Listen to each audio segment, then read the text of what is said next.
Hi, have you ever come across the situation where you have to use a single value n number of times in the VBA code? So how to come out of this situation? In this video, we will see how you can store the value with the help of the variable in the VBA. You often have to store the values when you perform the calculations with the Visual Basic. For example, you might want to calculate several values, compare them and perform different operations on them depending on the result of the comparison. You have to retain the value if you want to compare them. Say for example, I'll write a code here for you. I'll name it as apples. Here I will assign a value to the number of apples, say 10. Now I will use this value 10 to find out the number of apples sold. Say the apples sold are number of apples plus 1.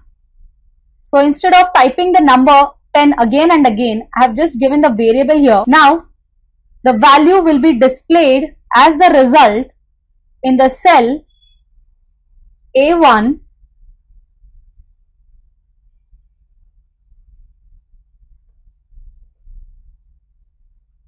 with the variable name apples sold. Now let us run this out. It has given me the output in the cell A1 which says 11.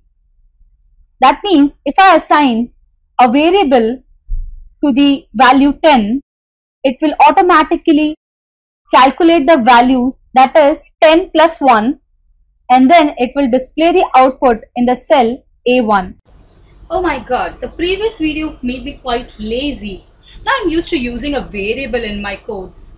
Earlier, I used to either type the cell reference again and again the way I have shown you in my first example, and either I have to change the value again and again, and I have to retype the value so that I can execute my code. But now, since I know how to assign the variable to the value, I simply have to change the value that I have assigned to the variable and then use the variable n number of times in my code. The variable, how long it will be existing in my code, that depends upon the scope and how I have stored that variable in my code. The variable has made my life much more easy as compared to the earlier one. So simply here in this example, I have assigned a variable x to the cell reference A1, and I have used that variable n number of times in the code. If you want to make changes to the value here, simply you need to make changes in this part. Say for example, I make the change to the value from 2 to 3, and let us execute this code and see what is the output. So this is what is the benefit of the variable is. All I need to do is I have to make the changes at the start part of my code and then use the code. Earlier I had to make changes to the entire code. Now I only need to make changes to the part 1 of the code and then execute the code. I already mentioned that the accessing of the variable can be dependent on the scope of the variable. The scope of the variable can be local or private to a specific procedure or a module, or it can be public or global to the module, or it can be public or global to the entire workbook. So that depends upon the scope of the variable, where it can be accessed and how it can be accessed and how long. So the scope of the variable can be local or it can be a global variable.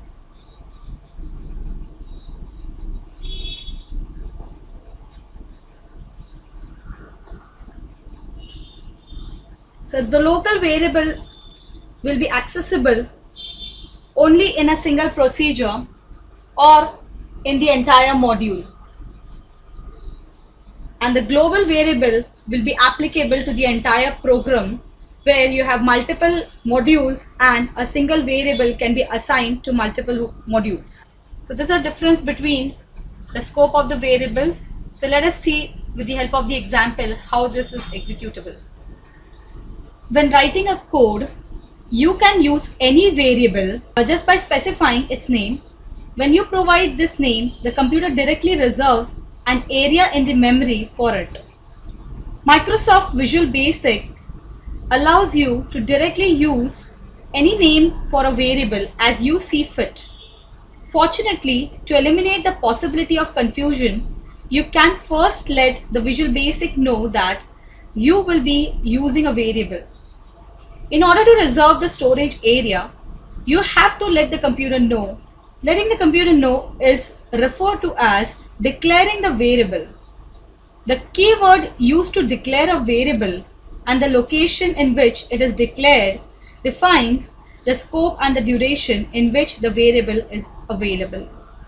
So here I haven't defined any variable, I haven't declared it. So let us see what is the output here.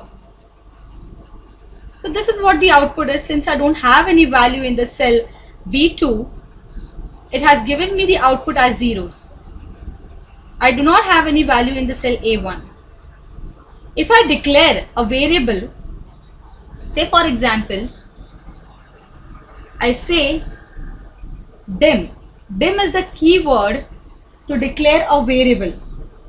I say dim x, which is a variable, as integer. Integer is nothing but the data type. So x has to be an integer. If there is no value in B2, then assume that it is a value that is 0 and then execute the code. Now let us see what exactly will be the output once I have declared it. If you see the difference here, in my cell A1 it has given me the output as 0. So this is the difference between a non-declaration of a variable and a declaration of a variable, where your variable will be provided a storage space in the computer memory. Declaring a variable simply communicates to the Visual Basic the name of that variable. You can still use a mix of the declared and non-declared variables. If you declare one variable and then start using another variable with a similar but somewhat different name, Visual Basic would still consider that you are using two variables. This can create a great deal of confusion because you may be trying to use the same variable referred to twice. The solution to this possible confusion is to tell the Visual Basic that a variable cannot be used if it has not been primarily declared. To communicate this on top of each file you use in the code editor, type option explicit. So here, before typing the code, all you need to do is type option explicit. This will make it mandatory for your code to use the variable and declare it. This can also be done automatically for each file by checking the require variable declaration option in the options dialog box. So here you can go to the tools tab. Here in the drop down dialog box, you'll get an option that is options. Click on that. Here we have an option require variable declaration. All you need to do is just check mark this option and say OK. So this will make it mandatory for you to use the declared variables before writing the code. You can even declare multiple variables as shown in the code here. I have declared two variables simultaneously and used in the code. Now let us see what is the output of this code. Now if you see here, it has taken the value of X variable from the cell B2 and it has taken the value of the Y variable from the cell B3 and executed the code. Placing of the variable plays a very important part in VBA. Now if you see here, I have declared a variable as string in this code. Now when I run this code, my message box will be displayed saying variable. Now if I run this code, that is the same variable I have used in some other procedure, and if I run this code, it will give me an error because I haven't declared this variable in the other procedure. Can I make this variable as a public variable that can be accessed by any procedure in the same module? So let us see how to do that. All you need to do is, you need to place this code at the start of your module.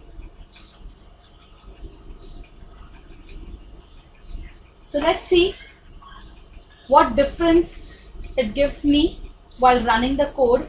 When I run this code again, it's giving me a blank. Now here I have again run the code, it is giving me the variable output.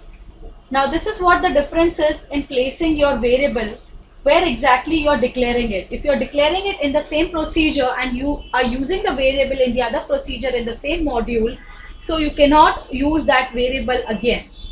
If you place it at the start of your code, at the start of your module, you can use it in n number of procedure, the same variable.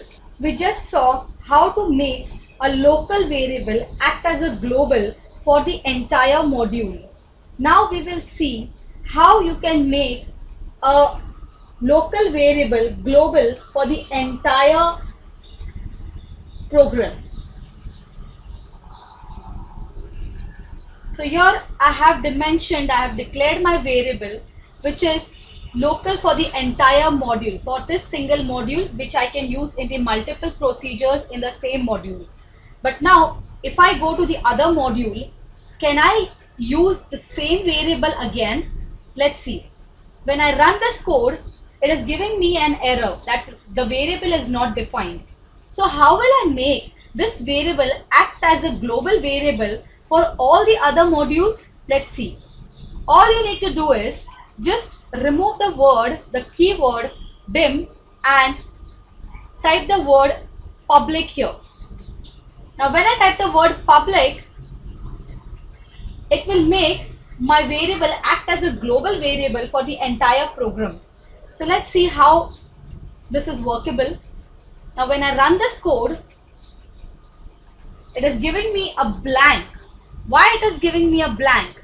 Because the code which I have created here, that is private sub, this private sub is only applicable for the module 1. It is not applicable for the other modules. So it is giving me, it is executing the code that is messagebox.txt, but it is not executing the code that is txt is equal to variable. So here, if I want to make this code also act as a public so that it is accessible by the other modules, you can simply type here the word public and make it accessible for the other modules too. Say if I want to call the procedure in the same module in some other procedure. Say I want to call the where procedure in the other procedure that is called where. So when I'll run this code, it will execute my code. But if I want to call the same procedure that is where in some other module, will it be executable? No, it is giving me an error. The function is not defined. Why? Because my where procedure is a private procedure. So if I make it applicable as a public procedure, I can call this procedure in any module I want. So let me call it in module 1. So when I call this now, it is giving me the output. So now my procedure has become a public procedure which can be accessible by any module. So we saw in this example how to make a variable act as a public variable and how a variable acts as a local variable to a specific module.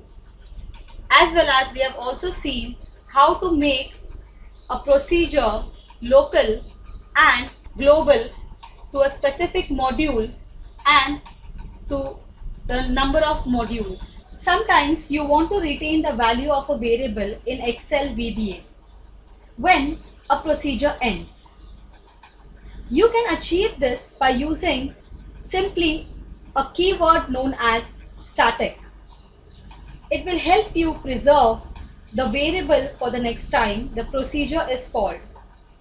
Once the variable is allocated memory, the memory space, it is not destroyed at the end of the function. However, by declaring the variable as static, you are telling VB to preserve the variable the next time the procedure is called. Once the variable is allocated memory space, it is not destroyed at the end of the function.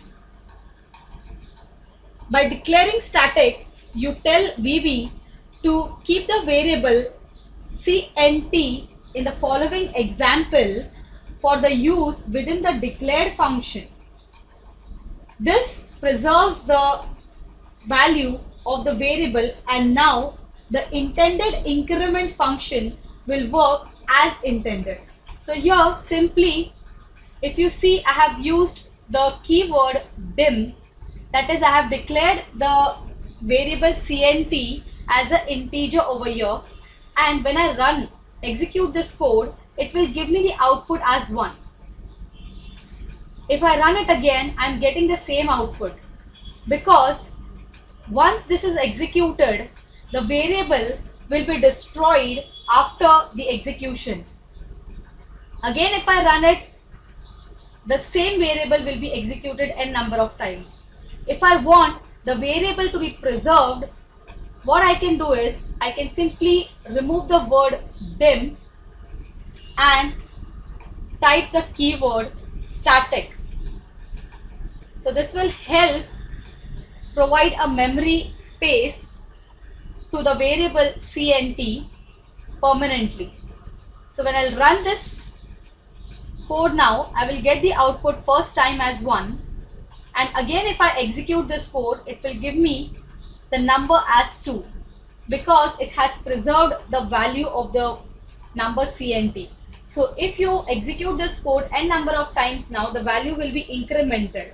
So now in this video we have learned what are variables, why do we use variables for, how to assign multiple variables, what are the scope of the variables, and how much is the life of a variable. I hope this video was quite engaging for you.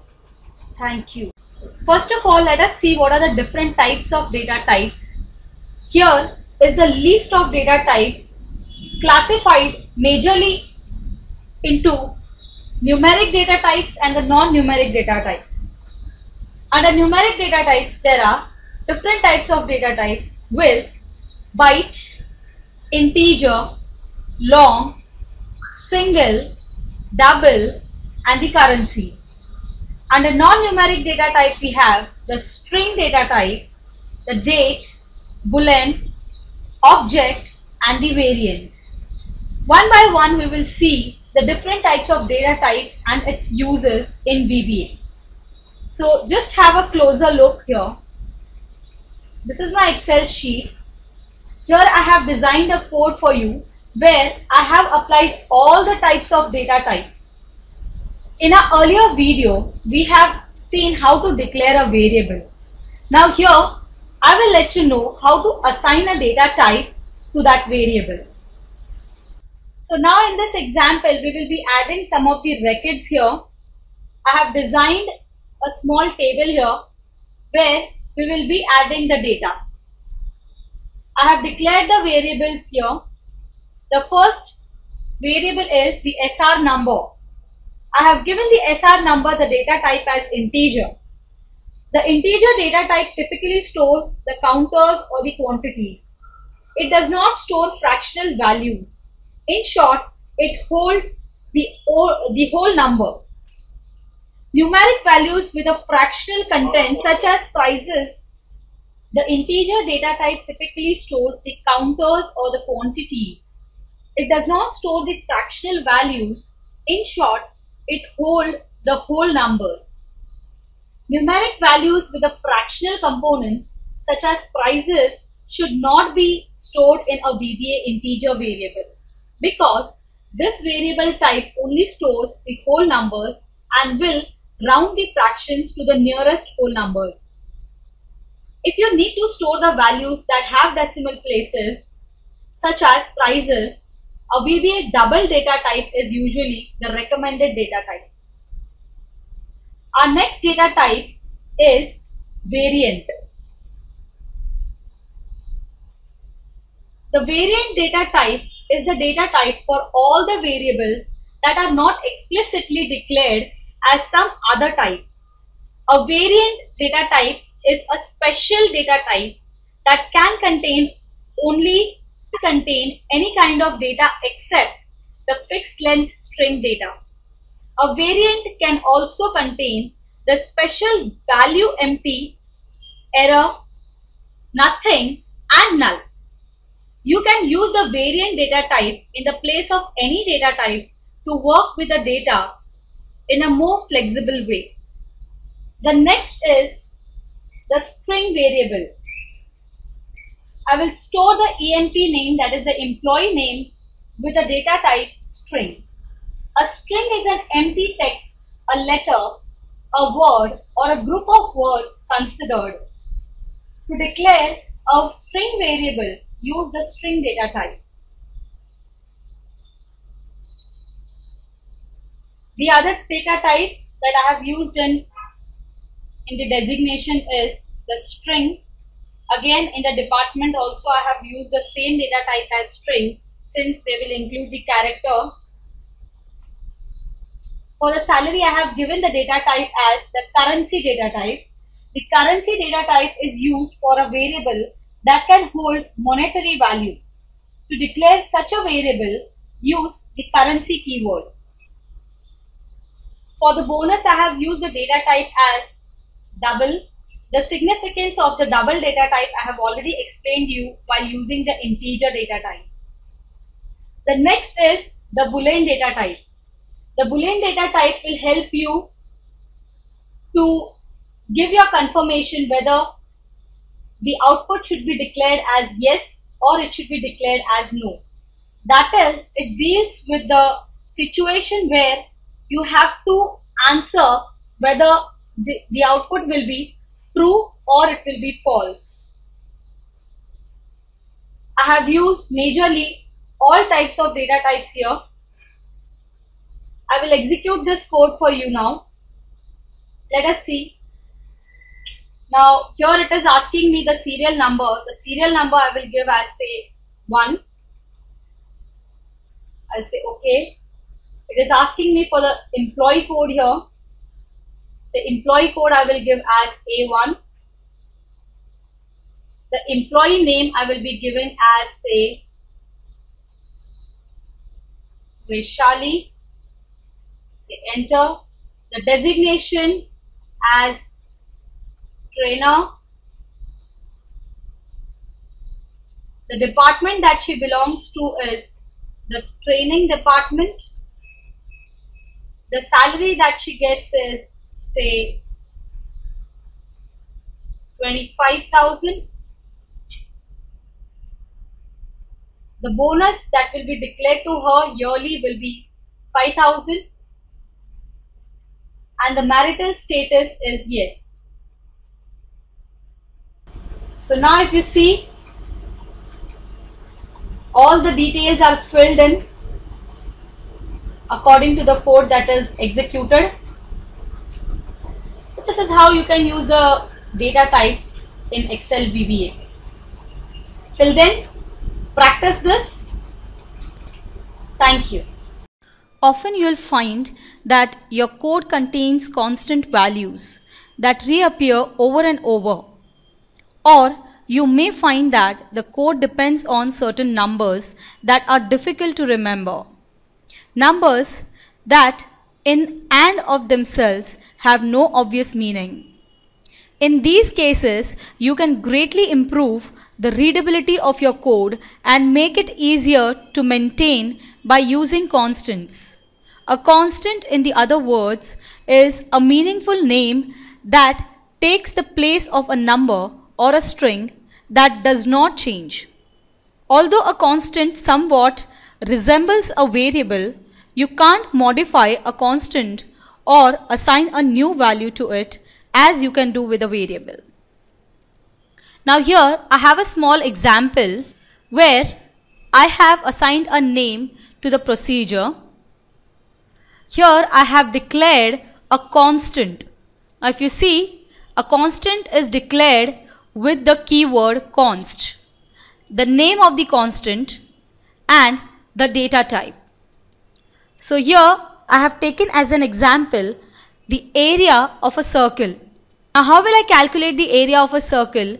Using the constant value. Now if you see here, the value of a pi is always constant to 3.142. I have declared the radius, the r, as an integer. Then I have declared the area of a circle as double. Here there is an input box which will ask you for a value for a radius. The moment you enter the value for a radius, it will calculate area of the circle for you. They display a message box stating that the area of the circle is whatever the value you have entered, it will calculate and give you the value and display it on the screen. So let us execute the one for you. Now when you run this code, it will ask you for a value. Specify the value here. Say I give 15 as the value and say OK. So it has calculated for me the area of the circle as 706.95. That brings us to the end of the video. I hope you enjoyed watching it. Hello and welcome again. In this video of mine, I will explain you how to use the operators in Excel VBA. My video will be in 4 different parts where I will explain you how to use operators in VBA. This of course will help you how to use these operators as and when you require them. There are different types of operators: with, arithmetic operators, the comparison operators, logical operators, and the string operators.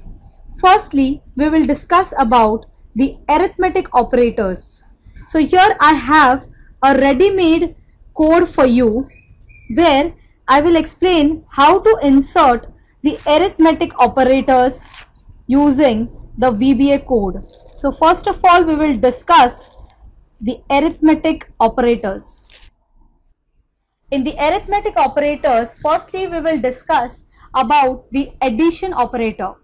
Now here I have 3 variables which I have declared as an integer, that is x, y and z. The value given to the x variable is 10, to the y variable is 3. Both the values will be entered in the range of the cell given in the code, that is A1 and A2.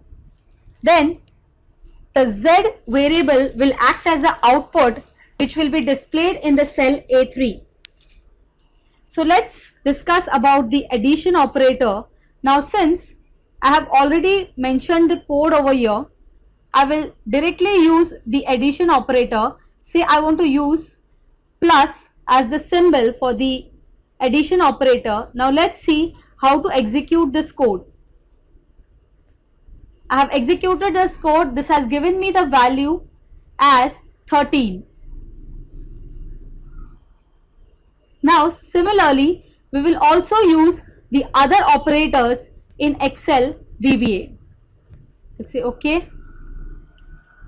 Now instead of the addition operator, I will take you through the other operators. So just to round the talk off, I want to go back to the beginning of my video where I explained you about the different types of arithmetic operators, that is the plus, minus, division, the multiplication and the exponential operators. We discussed how to use these addition operators Now we will discuss about the subtraction operator. Perhaps I can reuse the same code here again. Let us put this in another way. Here what I mean to say is I will remove the plus symbol here and use the minus symbol here. And let's see how this code is executed now. I'll run the code. In the same way, it will operate the code as it was in the addition one, but now the output is totally different. If you see, the earlier my output was 13 since it was using the addition operator, and now it is using the subtraction operator. Similarly, you can use the other operators too, like multiplication, your division operator, and the exponential one. Using the multiplication and the division operator, how to use them? Let us say I'm using the multiplication operator. Now I will use this code and execute it. If you see here, this is what the output I get. As and when you change the operator, the output will be different for you.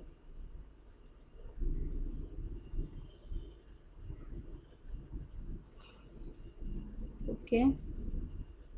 Now here I will use the division symbol and let's see what exactly is the output now. So this is what I get now. The output is 3. Using the exponential operator is little different compared to the other operators in the arithmetic one. So here I will change the data type to say double, and then try using the exponential operator here. Now let's see how this is executed. This is what I get. 10 raised to 3, it will give me the output as 1000, or you can also call it as 10 power of 3. The output will be 1000. So this is how you can use the arithmetic operators. In my future part of the video, I will show you how to use the logical operators.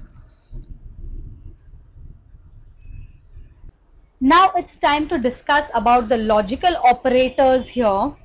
Now again I have a ready-made code for you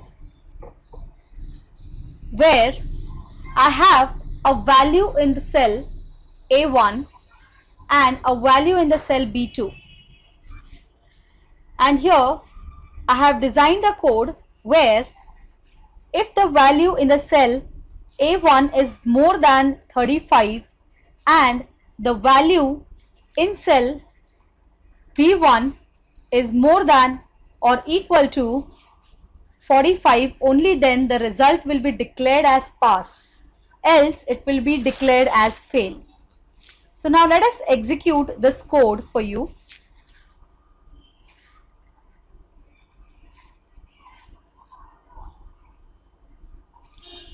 So here I get the output as fail, since the result is declared on the basis of the scores which are 67 in the cell A1 and 25 in the cell B1. Since the value in the A1 cell is more than 35 but the value in the cell B1 is not equal to 45, it has declared the result as fail. If it would have been equal to 45, let us see what exactly would have been the output. I'll run this code again.